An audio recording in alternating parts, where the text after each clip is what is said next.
নমস্কাৰ সকলোকে পাঠদানৰ নতুন এটা ভিডিঅ'লৈ স্বাগতম জনাইছোঁ। এই ভিডিঅ'টোত আগন্তুক Assam police AB UB APR written examination 2025ত উপযোগী হোৱাকৈ 6 বছৰৰ কুৱেশ্যনছ পেপাৰসমূহৰ পৰা গুৰুত্বপূৰ্ণ জিকেৰ কুৱেশ্যনছবোৰ আলোচনা কৰা হ'ব। গতিকে ভিডিঅ'টো শেষলৈ চোৱাৰ বাবে আহ্বান থাকিল। এইটো প্ৰিভিয়াছ ইয়েৰ কুৱেশ্যনছ পেপাৰ এনালাইচিছৰ ওপৰত পাৰ্ট 1 ভিডিঅ', য'ত আমি 50টা মাল্টিপল চইচ কুৱেশ্যনছ অৰ্থাৎ MCQ আলোচনা কৰিম। আজিৰ প্ৰথমটো প্ৰশ্ন, কুৱেশ্যন নম্বৰ 1, গৌতম বুদ্ধৰ জন্ম ক'ত হৈছিল? হুৱেৰ ৱাজ গৌতম বুদ্ধ বৰ্ণ? অপশ্যন দিয়া আছে option A Vaishali, option B Lumbini, option C Rajgir, option D Kusinara. ইয়াৰ শুদ্ধ উত্তৰটো হ'ব অপশ্যন বি লুম্বিনী, অৰ্থাৎ লুম্বিনী নামে ঠাইত গৌতম বুদ্ধৰ জন্ম হৈছিল। আৰু এই লুম্বিনী ঠাইখন দক্ষিণ নেপালৰ তেৰাই সমভূমি অঞ্চলত অৱস্থিত। কুৱেশ্যন নম্বৰ 2, সৰ্থেবাৰী কিহৰ বাবে বিখ্যাত? What is Sarthebari famous for? ইয়াৰ অপশ্যনবোৰ দিয়া আছে অপশ্যন এ সোণ, অপশ্যন বি ৰূপ, অপশ্যন চি লো, অপশ্যন ডি কাহ। আমি সকলোৱে জানো যে অসমৰ সৰ্থেবাৰীৰ কাঁহ পিতলৰ শিল্পই বাচন বৰ্তনবোৰে ইতিমধ্যে দেশে বিদেশে সমাদৰ লাভ কৰিছে। গতিকে ইয়াৰ শুদ্ধ উত্তৰটো হ'ব অপশ্যন ডি কাহ, ব্ৰাছ মেটেল। কুৱেশ্যন নম্বৰ 3, অসমৰ প্ৰথম ৰজাজনৰ নাম কি আছিল? Who was the first king of Assam? ইয়াত অপশ্যনবোৰ দিয়া আছে মহিৰংগ দানৱ, চুকাফা, বিশ্বসিংহ, নৰকাসুৰ। এই কুৱেশ্যনটো এটা এনচিয়েণ্ট হিষ্ট্ৰী বেছড কুৱেশ্যনছ হয়। গতিকে ইয়াৰ শুদ্ধ উত্তৰটো হ'ব অপশ্যন এ মহিৰংগ দানৱ। আৰু মহিৰংগ দানৱ দানৱ ডাইনেষ্টিৰ ফাউণ্ডাৰো আছিলে, মনত ৰাখিব। কুৱেশ্যন নম্বৰ 4, ভাৰতৰ প্ৰথম উপৰাষ্ট্ৰপতিগৰাকীৰ নাম কি আছিল? Who was the first vice president of India? ইয়াত 4টা অপশ্যন দিয়া আছে। এই 4টা অপশ্যনৰ ভিতৰত শুদ্ধ উত্তৰটো হ'ব অপশ্যন চি সৰ্বপল্লী ৰাধাকৃষ্ণন। আৰু ডক্টৰ সৰ্বপল্লী ৰাধাকৃষ্ণন পৰৱৰ্তী সময়ত ভাৰতৰ ৰাষ্ট্ৰপতিৰ দায়িত্বভাৰো পালন কৰিছিল বা ভাৰতৰ ৰাষ্ট্ৰপতি হৈছিল। ডক্টৰ সৰ্বপল্লী ৰাধাকৃষ্ণন ভাৰতৰ দ্বিতীয়জন ৰাষ্ট্ৰপতি আছিল। কুৱেশ্যন নম্বৰ 5, ভাৰত ত্যাগ আন্দোলন কেতিয়া আৰম্ভ হৈছিল? When did the Quit India movement start? ইয়াৰে শুদ্ধ উত্তৰটো হ'ব অপশ্যন বি 1942। অৰ্থাৎ আমি জানো যে ভাৰত ত্যাগ আন্দোলন মহাত্মা গান্ধীৰ নেতৃত্বত 1942 চনত আৰম্ভ হৈছিল। কুৱেশ্যন নম্বৰ 6, শৰাইঘাটৰ যুদ্ধ কিমান খ্ৰীষ্টাব্দত হৈছিল? In which year was the battle of Saraighat fought? ইয়াত 4টা অপশ্যন দিয়া আছে। এই 4টা অপশ্যনৰ ভিতৰত শুদ্ধ উত্তৰটো হ'ব অপশ্যন এ 1671। অৰ্থাৎ 1671 চনত গুৱাহাটীৰ ওচৰৰ শৰাইঘাট নামে ঠাইত শৰাইঘাটৰ যুদ্ধ হৈছিল। এই শৰাইঘাটৰ যুদ্ধখন আহোম আৰু মোগলৰ মাজত হৈছিল, য'ত আহোমৰ সেনাপতি আছিল লাচিত বৰফুকন আৰু মোগল সৈন্যক প্ৰতিনিধিত্ব কৰিছিল ৰামসিংহই, অৰ্থাৎ মোগলৰ সেনাপতিজনৰ নাম আছিল ৰামসিংহ। কুৱেশ্যন নম্বৰ 7, অসমত কোনে চাহৰ আৱিষ্কাৰ কৰিছিল? Who discovered tea in Assam? ইয়াত 4টা অপশ্যন দিয়া আছে। Maniram Dewan, Jagannath Barua, Piyali Phukan, Robert Bruce. ইয়াৰে শুদ্ধ উত্তৰটো হ'ব option D Robert Bruce. Scottish adventurer Robert ব্ৰুচে 1823 চনত অসমত চাহৰ আৱিষ্কাৰ কৰিছিল বুলি কোৱা হয়। কুৱেশ্যন নম্বৰ 8, আন্তৰ্জাতিক যোগ দিৱস ইণ্টাৰনেশ্যনেল য়োগা ডে কেতিয়া পালন কৰা হয়? When is international yoga day celebrated? ইয়াৰে শুদ্ধ উত্তৰটো হ'ব অপশ্যন চি 21 জুন। অৰ্থাৎ 21 জুন তাৰিখে ইণ্টাৰনেশ্যনেল য়োগা ডে আন্তৰ্জাতিক যোগ দিৱস পালন কৰা হয়। কুৱেশ্যন নম্বৰ 9, ভাৰতৰ সংবিধান কেতিয়া গৃহীত কৰা হৈছিল? When was the Constitution of India adopted? ইয়াৰ শুদ্ধ উত্তৰ হ'ব অপশ্যন বি 26 নৱেম্বৰ 1949। অৰ্থাৎ 1949 চনৰ 26 জানুৱাৰী তাৰিখে কনষ্টিটুৱেণ্ট এছেম্বলি অফ ইণ্ডিয়াই ভাৰতীয় সংবিধানখন গৃহীত কৰিছিল। ইয়াত আমি আৰু এটা কথা জানি থোৱা ভাল হ'ব যে আমাৰ ভাৰতীয় সংবিধানখন the constitutions of India came into effect কাৰ্যকৰী কৰা হৈছিল 26 জানুৱাৰী 1950। অৰ্থাৎ 1950 চনৰ 26 জানুৱাৰী তাৰিখে কাৰ্যকৰী কৰা হৈছিল। আৰু সেইবাবে আমি প্ৰতি বছৰে 26 জানুৱাৰী তাৰিখটো গণতন্ত্ৰ দিৱস হিচাপে পালন কৰোঁ। কুৱেশ্যন নম্বৰ 10, লাক্ষাদ্বীপৰ ৰাজধানী কি? What is the capital of the Lakshadweep? ইয়াত চাৰিটা অপশ্যন দিয়া আছে, কাবাৰাত্তি, আমৰাৱতী, ধৰমশালা, প্ৰয়াগৰাজ। ইয়াৰে শুদ্ধ উত্তৰটো হ'ব অপশ্যন এ, কাবাৰাত্তি। কাবাৰাত্তি হৈছে লক্ষদ্বীপৰ ৰাজধানী। কুৱেশ্যন নম্বৰ 11, বন্দে মাতৰম গীতটো কোনে ৰচনা কৰিছিল? Who compose the song Bande Mataram? অপশ্যনত দিয়া আছে বংকিম চন্দ্ৰ চট্টোপাধ্যায়, ৰবীন্দ্ৰনাথ ঠাকুৰ, মোহাম্মদ ইকবাল, ডক্টৰ ভীমৰাও আম্বেদকাৰ। ইয়াৰে শুদ্ধ উত্তৰটো হ'ব option A, Bankim Chandra Chattopadhyay. Question number 12, Dihingia ৰজা বুলি কাক জনা যায়? Who is called the king of Dihingia? ইয়াৰে শুদ্ধ উত্তৰটো হ'ব অপশ্যন চি, চুহুংমুং। অৰ্থাৎ স্বৰ্গদেউ চুহুংমুঙক কি বুলি জনা যায়? দিহিঙীয়া ৰজা বুলি জনা যায়। কুৱেশ্যন নম্বৰ 13, নামঘোষা কোনে লিখিছিল? হু ৰোট নামঘোষা? অপশ্যনবোৰ দিয়া আছে শংকৰদেৱ, মাধৱদেৱ, মাধৱ কন্দলী, ৰাম সৰস্বতী। ইয়াৰে শুদ্ধ উত্তৰটো হ'ব অপশ্যন বি, মাধৱদেৱ।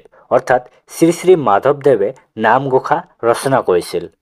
কুৱেশ্যন নম্বৰ 14, জয়মতী চলচ্চিত্ৰ কোন চনত মুক্তি পাইছিল? In which year was the film Joymoti released? ইয়াৰে শুদ্ধ উত্তৰটো হ'ব অপশ্যন এ, 1935। 1935 চনত জয়মতী চলচ্চিত্ৰখন মুক্তি পাইছিল। ইয়াত আৰু আমি এটা কথা জানি থোৱা ভাল হ'ব যে জয়মতী চলচ্চিত্ৰৰ পৰিচালক বা নিৰ্মাতা কোন আছিল? জয়মতী চলচ্চিত্ৰখনৰ পৰিচালক বা নিৰ্মাতা আছিল ৰূপকোঁৱৰ জ্যোতিপ্ৰসাদ আগৰৱালা। কুৱেশ্যন নম্বৰ 15, কিমান চনত পলাচীৰ যুদ্ধ হৈছিল? In which year was battle of Plassey fought? ইয়াৰে শুদ্ধ উত্তৰটো হ'ব অপশ্যন বি, 1757। অৰ্থাৎ 1757 চনত পলাচীৰ যুদ্ধ হৈছিল।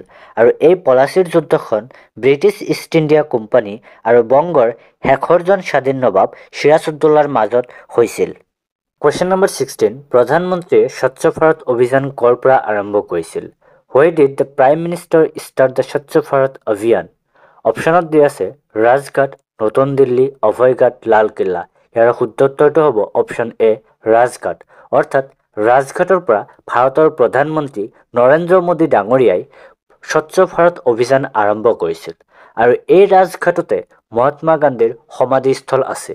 এতিয়া কথা হ'ল স্বচ্ছ ভাৰত অভিযান কেতিয়া আৰম্ভ কৰিছিল? স্বচ্ছ ভাৰত অভিযান ভাৰতৰ প্ৰধানমন্ত্ৰী নৰেন্দ্ৰ মোদী ডাঙৰীয়াই 2 অক্টোবৰ 2014 অৰ্থাৎ 2014 চনৰ 2 অক্টোবৰ তাৰিখে আৰম্ভ কৰিছিল। কুৱেশ্যন নম্বৰ 17, 2011 চনৰ লোকপিয়লৰ মতে অসমৰ মুঠ জনসংখ্যা কিমান? What is the total population of Assam according to the census 2011? অপশ্যনত দিয়া আছে 3.15 crore, 3.20 crore, 3.25 crore, 3.12 crore। ইয়াৰে শুদ্ধ উত্তৰটো হ'ব অপশ্যন ডি, 3.12 crore। অৰ্থাৎ 2011 চনৰ লোকপিয়লৰ মতে অসমৰ মুঠ জনসংখ্যা 3.12 কোটি। কুৱেশ্যন নম্বৰ 18, প্ৰথম আহোম ৰজাজনৰ নাম কি আছিল? Who was the first Ahom king? ইয়াত অপশ্যনবোৰ দিয়া আছে মহিৰংগ দানৱ, ৰুদ্ৰসিংহ, চুকাফা, চুহুংমুং। ইয়াৰ শুদ্ধ উত্তৰটো হ'ব অপশ্যন চি, চুকাফা। প্ৰশ্নটো আপোনালোকক এনেকৈও সুধিব পাৰে যে আহোম ৰাজ্যৰ প্ৰতিষ্ঠাপক ৰজাজনৰ নাম কি আছিল? Who was the founder of Ahom dynasty? তেতিয়াও শুদ্ধ উত্তৰটো হ'ব option C, Sukaphaa. Question number 19, কোন চনত ৰবীন্দ্ৰনাথ ঠাকুৰক নোবেল পুৰস্কাৰ প্ৰদান কৰা হৈছিল? In which year was Rabindranath Tagore awarded the Nobel prize? ইয়াত অপশ্যনবোৰ দিয়া আছে 1913, 1999, 1921 আৰু 1935। ইয়াৰ শুদ্ধ উত্তৰটো হ'ব অপশ্যন এ, 1913। অৰ্থাৎ 1913 চনত ৰবীন্দ্ৰনাথ ঠাকুৰে নোবেল পুৰস্কাৰ পাইছিল। ৰবীন্দ্ৰনাথ ঠাকুৰ প্ৰথমগৰাকী ভাৰতীয় তথা নন ইউৰোপীয়ান ব্যক্তি যিগৰাকীয়ে নোবেল পুৰস্কাৰ পাইছিল। ৰবীন্দ্ৰনাথ ঠাকুৰক 1913 চনত তেওঁৰ কবিতাপুথি গীতাঞ্জলিৰ বাবে নোবেল বঁটা পুৰস্কাৰ প্ৰদান কৰা হৈছিল। কুৱেশ্যন নম্বৰ 20, জীয়াভৰালী নদী অসমৰ কোনখন জিলাত অৱস্থিত? The Jiabharali river flows in which district of Assam?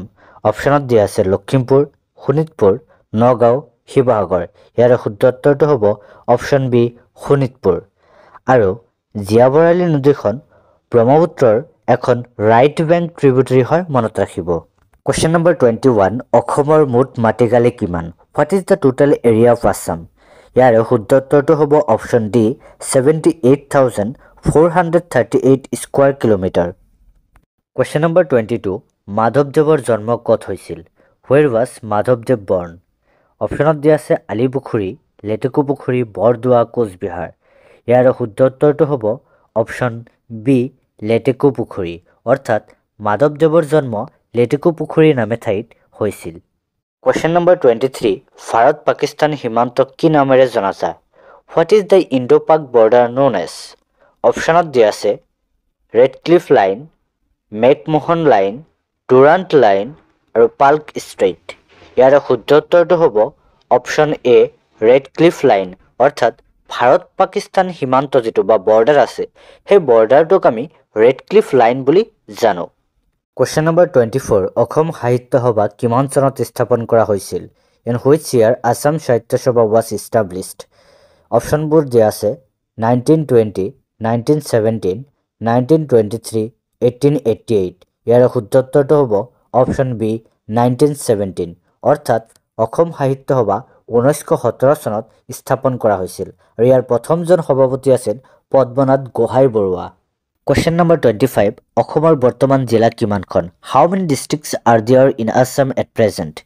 এই প্ৰশ্নটো যিহেতু 2017 চনৰ কুৱেশ্যনছ পেপাৰখনত আহিছিলে, গতিকে ইয়াৰ উত্তৰ হ'ব অপশ্যন এ, 31। কিন্তু এতিয়া যদি এই প্ৰশ্নটো আহে, অৰ্থাৎ 2025 চনত যদি আপোনালোকক সোধে, তেতিয়া অসমত বৰ্তমান জিলাৰ সংখ্যা হ'ব 35খন। অৰ্থাৎ অসমত মুঠ 35খন জিলা আছে। কুৱেশ্যন নম্বৰ 26, প্ৰহ্লাদ চৰিত কোনে লিখিছিল? হু ৰোট প্ৰহ্লাদ চৰিত? অপশ্যনত দিয়া আছে ৰাম সৰস্বতী, অপশ্যন বি মাধৱ কন্দলী, হেম সৰস্বতী, অনন্ত কন্দলী। ইয়াৰ শুদ্ধ উত্তৰটো হ'ব অপশ্যন চি, হেম সৰস্বতী। অৰ্থাৎ হেম সৰস্বতীয়ে প্ৰহ্লাদ চৰিত্ৰ লিখিছিল। কুৱেশ্যন নম্বৰ 27, আহোমসকলৰ শেষ ৰাজধানীখনৰ নাম কি আছিল? What was the last capital of Ahom? Rangpur নে যোৰহাট, চৰাইদেউ নে গড়গাঁও? ইয়াৰ শুদ্ধ উত্তৰটো হ'ব অপশ্যন বি, যোৰহাট। অৰ্থাৎ আহোমসকলৰ শেষ ৰাজধানীখনৰ নাম হৈছে যোৰহাট। ইয়াত আৰু এটা কথা জানি থোৱা ভাল হ'ব যে চৰাইদেউ হৈছে আহোমসকলৰ প্ৰথমখন ৰাজধানী। অৰ্থাৎ আহোম ৰাজ্যৰ যেতিয়া পাতনি মেলিছিল চুকাফাই, তেতিয়া চৰাইদেউ নামে ঠাইত ৰাজধানী পাতিছিলে। কুৱেশ্যন নম্বৰ 28, চাইনা নেহৱাল কোনবিধ ক্ৰীড়াৰ সৈতে জড়িত? Saina Nehwal involved in which sports? অপশ্যনত দিয়া আছে badminton, table tennis, boxing, shooting. ইয়াৰ শুদ্ধ উত্তৰটো হ'ব অপশ্যন এ, বেডমিণ্টন। অৰ্থাৎ চাইনা নেহৱাল এজনী বেডমিণ্টন খেলুৱৈ আছিলে। কুৱেশ্যন নম্বৰ 29, অসমৰ প্ৰথমখন দৈনিক বাতৰি কাকতৰ নাম কি আছিল? What was the first Assam daily news paper? অপশ্যনত দিয়া আছে অৰুণোদয়, প্ৰতিদিন টাইম, দৈনিক বাতৰি, আছাম ট্ৰিবিউন। ইয়াৰ শুদ্ধ উত্তৰটো হ'ব অপশ্যন চি, দৈনিক বাতৰি। অৰ্থাৎ ডেইলী নিউজ। এই দৈনিক বাতৰি কাকতখন প্ৰথমে 12 আগষ্ট 1935 চনত যোৰহাটৰ পৰা প্ৰকাশ কৰা হৈছিল আৰু ইয়াৰ প্ৰথমগৰাকী এডিটৰ আছিলে বাগ্মীবৰ নীলমণি ফুকন। কুৱেশ্যন নম্বৰ 30, অসমৰ ৰাজ্যিক প্ৰাণীবিধৰ নাম কি? What is the name of the state animal of Assam? অপশ্যনত দিয়া আছে বাঘ, হাতী, সিংহ, গড়। এই প্ৰশ্নটোৰ উত্তৰ আমি নজনা হয়তো খুব কমেই ওলাব। গতিকে আপোনালোকে এই প্ৰশ্নটোৰ উত্তৰ কমেণ্ট ছেকশ্যনত কমেণ্ট কৰকচোন, কি হয় শুদ্ধ উত্তৰটো। কুৱেশ্যন নম্বৰ 31, অসমৰ লোকসভাৰ আসনৰ সংখ্যা কিমান? What is the number of Lok Sabha seats in Assam? ইয়াৰ শুদ্ধ উত্তৰটো হ'ব অপশ্যন বি, 14। অৰ্থাৎ অসমত মুঠ 14টা লোকসভাৰ আসন আছে। আৰু যদি আমাক লোকসভাৰ আসনৰ সলনি ৰাজ্যসভাৰ আসনৰ কথা সোধে, তেতিয়া শুদ্ধ উত্তৰটো হ'ব অপশ্যন এ, 7। কুৱেশ্যন নম্বৰ 32, নিম্নলিখিত কোনটো শ্ৰেণীৰ বাবে অৰ্জুন বঁটা প্ৰদান কৰা হয়? The Arjuna award is awarded for which of the following categories? সাহিত্য, ক্ৰীড়া, শান্তি নে চলচ্চিত্ৰ? ইয়াৰ শুদ্ধ উত্তৰটো হ'ব অপশ্যন বি, ক্ৰীড়া। অৰ্থাৎ স্পৰ্টছৰ বাবে অৰ্জুন বঁটা দিয়া হয়। কুৱেশ্যন নম্বৰ 33, ভাৰতৰ ৰাজ্যসভাৰ সভাপতি কোন? Who is the president of Rajya Sabha of India? অপশ্যনত দিয়া আছে president, prime minister, vice president, home minister. ইয়াৰ শুদ্ধ উত্তৰ কোনটো হ'ব বাৰু? ইয়াৰ শুদ্ধ উত্তৰটো হ'ব অপশ্যন চি, উপৰাষ্ট্ৰপতি, ভাইচ প্ৰেচিডেণ্ট অফ ইণ্ডিয়া। অৰ্থাৎ ভাৰতৰ উপৰাষ্ট্ৰপতিয়ে হৈছে ভাৰতৰ ৰাজ্যসভাৰ সভাপতি। এই প্ৰশ্নটো এইবুলি এডিআৰ পৰীক্ষাটো আহিছিলে। কুৱেশ্যন নম্বৰ 34 2020 চনত G20 সন্মিলন ক'ত হৈছিল? When was the G20 summit held in 2020? অপশ্যনত দিয়া আছে সৌদি আৰৱ, ইটালী, ভাৰত, আমেৰিকা। ইয়াৰ শুদ্ধ উত্তৰটো হ'ব অপশ্যন এ সৌদি আৰৱ। অৰ্থাৎ 2020 চনৰ G20 সন্মিলনখন সৌদি আৰৱত অনুষ্ঠিত হৈছিল। কুৱেশ্যন নম্বৰ 35 ৰিয়ান পৰাগ এগৰাকী ৰিয়ান পৰাগ ইজ এ অপশ্যনত দিয়া আছে খেলুৱৈ, সাহিত্যিক, বৈজ্ঞানিক নে পাইলট। এই প্ৰশ্নৰ উত্তৰ নজনা মানুহ খুব কমেই ওলাব। ইয়াৰে শুদ্ধ উত্তৰটো হ'ব অপশ্যন এ খেলুৱৈ। ৰিয়ান পৰাগ এগৰাকী ক্ৰিকেট খেলুৱৈ আৰু ৰিয়ান পৰাগ বৰ্তমান ৰাজস্থান ৰয়েলছ দলৰ হৈ IPLত অংশগ্ৰহণ কৰে। কুৱেশ্যন নম্বৰ 36 মনোপলি শব্দৰ সৈতে জড়িত associated word with the monopoly. অপশ্যনত দিয়া আছে সমাজবাদ, ছ'চিয়েলিজিম, পুঁজিবাদ, কেপিটেলিজিম, মিশ্ৰিত, মিক্সড, অৰ্থনীতি, ইকনমি। ইয়াৰ শুদ্ধ উত্তৰটো হ'ব অপশ্যন বি পুঁজিবাদ, কেপিটেলিজিম। অৰ্থাৎ মনোপলি ৱৰ্ডটো কেপিটেলিজিমৰ লগত জড়িত। কুৱেশ্যন নম্বৰ 37 ভিলেজ ৰকষ্টাৰৰ পৰিচালক কোন? Who was the director of Village Rockstar? অপশ্যনবোৰ দিয়া আছে জাহ্নু বৰুৱা, ৰীমা দাস, মঞ্জু বৰুৱা, সুপ্ৰভা দেৱী। ইয়াৰ শুদ্ধ উত্তৰটো হ'ব অপশ্যন বি ৰীমা দাস। অৰ্থাৎ গাঁৱলীয়া পটভূমিত ৰচিত ভিলেজ ৰকষ্টাৰ নামৰ অসমীয়া বোলছবিখনৰ পৰিচালক ৰীমা দাস। কুৱেশ্যন নম্বৰ 38 তলৰ কোনখন ৰাজ্য কেন্দ্ৰীয় শাসিত নহয়? Which of the following state is not a union territory? অপশ্যনত দিয়া আছে পণ্ডুচেৰী, দামান and Diu, Dadra and Nagar Haveli, option D Punjab. ইয়াৰ শুদ্ধ উত্তৰটো হ'ব অপশ্যন ডি পাঞ্জাৱ। আমি জানো বৰ্তমান ভাৰতবৰ্ষত 8খন ইউনিয়ন টেৰিটৰী আছে আৰু সেই 8খনৰ ভিতৰত পণ্ডুচেৰী, দামান এণ্ড দিউ, দাদৰা এণ্ড নগৰ হাভেলীও পৰে। আৰু এই ইউনিয়ন টেৰিটৰীবোৰ ডাইৰেক্টলি কেন্দ্ৰৰ পৰা শাসন কৰা হয়। Question number 39 council of states কি নামেৰে জনা যায়? What is the council of states known by? অপশ্যনত দিয়া আছে লোকসভা, ৰাজ্যসভা নে বিধানসভা নে বিধান পৰিষদ। ইয়াৰে শুদ্ধ উত্তৰটো হ'ব অপশ্যন বি ৰাজ্যসভা। অৰ্থাৎ কাউন্সিল অফ ষ্টেটক ৰাজ্যসভা বুলিও জনা যায়। কুৱেশ্যন নম্বৰ 40 কোনখন দেশ বিমষ্টেকৰ সদস্য নহয়? Which country is not a member of BIMSTEC? অপশ্যনত দিয়া আছে বাংলাদেশ, ভূটান, নেপাল, পাকিস্তান। ইয়াৰে শুদ্ধ উত্তৰটো হ'ব অপশ্যন ডি পাকিস্তান। এতিয়া কথা হ'ল বিমষ্টেকনো কি? বিমষ্টেক হৈছে এটা regional organisation which includes total 7 countries of south and south east Asia. আৰু সেই মেম্বাৰ্ছ কাণ্ট্ৰিবোৰ হৈছে ইণ্ডিয়া, ভূটান, নেপাল, বাংলাদেশ, ম্যানমাৰ, শ্ৰীলংকা আৰু থাইলেণ্ড। কুৱেশ্যন নম্বৰ 41 ভাৰতৰ ৰাষ্ট্ৰপতি নিৰ্বাচনত কোনে ভোট দিব নোৱাৰে? Who can not vote in the presidential election of India? অপশ্যনত দিয়া আছে বিধান পৰিষদৰ নিৰ্বাচিত সদস্য, অপশ্যন বি ৰাজ্যসভাৰ নিৰ্বাচিত সদস্য, লোকসভাৰ নিৰ্বাচিত সদস্য আৰু বিধানসভাৰ নিৰ্বাচিত সদস্য। ইয়াৰে শুদ্ধ উত্তৰটো হ'ব অপশ্যন এ বিধান পৰিষদৰ নিৰ্বাচিত সদস্য, elected member of the legislative assembly. অৰ্থাৎ বিধান পৰিষদৰ নিৰ্বাচিত যিসকল সদস্য আছে সেই সদস্যসকলে ৰাষ্ট্ৰপতি নিৰ্বাচনত ভোট প্ৰদান কৰিব নোৱাৰে।